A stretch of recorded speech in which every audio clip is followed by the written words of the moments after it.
Salut à tous, on se fait un petit unboxing rapide d'un paquet que j'ai commandé il y a déjà quelques temps, qui a mis un peu de temps à arriver du Japon.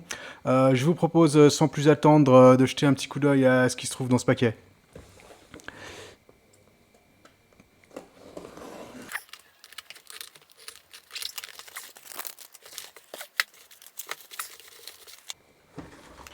Voilà, hein, comme vous pouvez reconnaître au design de la boîte, il s'agit bien encore d'une G-Shock, vous allez peut-être me dire. Euh, Voilà, moi j'ai beaucoup l'affection pour les G-Shock, même si c'est pas tellement les fonctionnalités qui m'intéressent, hein, c'est vraiment plutôt le design et l'attachement qu'on peut avoir à la marque, surtout depuis l'enfance, depuis les années 80, où on avait déjà des petites Casio pas chères. Moi, j'ai toujours eu un attachement avec cette marque. Donc jetons un œil rapidement au modèle qui se trouve là-dedans. Donc c'est un modèle que j'ai déjà possédé une fois, mais dans un autre coloris, et que j'ai revendu à un collègue au travail qui cassait tout le temps ses montres et qui voulait une montre solide pour le boulot. Donc un collègue qui travaillait un peu dans l'électronique et ces choses-là, et qui avait tout le temps les mains dans des racks et il cassait tout le temps ses montres. Donc voilà, ici il s'agit d'une Rangeman. Donc le modèle que j'ai déjà possédé, il était rouge et noir, c'est la GW-9400. Alors je ne sais pas quelle est la référence précise de ce modèle, ici GW-9400Y-1ER. Donc cette version qui est sortie avec ces accents jaunes très sympas. Donc ici c'est un modèle international dans le sens que c'est pas le modèle japonais avec le bracelet en fibre de carbone. Ici on a le bracelet caoutchouc, résine pardon. Et donc c'est une montre qui est pleine de fonctionnalités que je détaillerai dans une prochaine vidéo.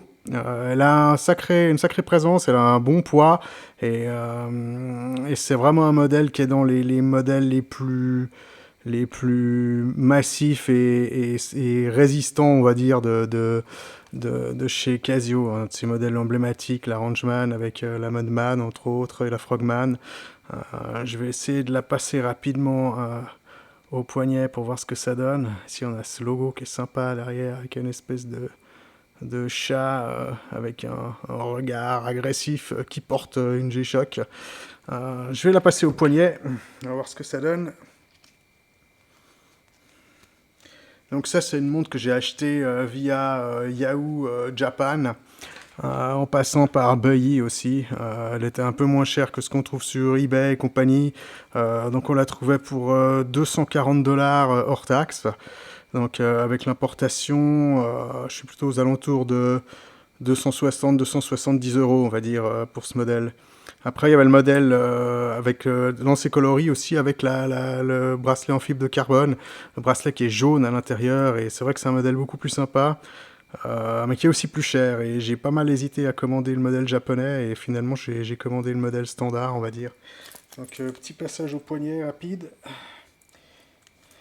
On voit que c'est un modèle assez massif, il a cette boucle ici avec ces deux donc bracelet qui va pas forcément craquer, hein, ici plutôt solide.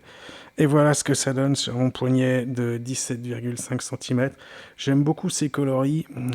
Je vais pas passer en revue les différentes fonctionnalités qu'il y a sur cette montre, mais il y en a pas mal, hein. Et après, moi, c'est pas vraiment ce qui m'intéresse, hein, dans les G-Shock, comme je l'ai déjà dit. Donc voilà, je vous proposerai une petite revue plus détaillée de ce modèle tout prochainement. Allez, je vous souhaite une bonne journée et un bon week-end. Ciao!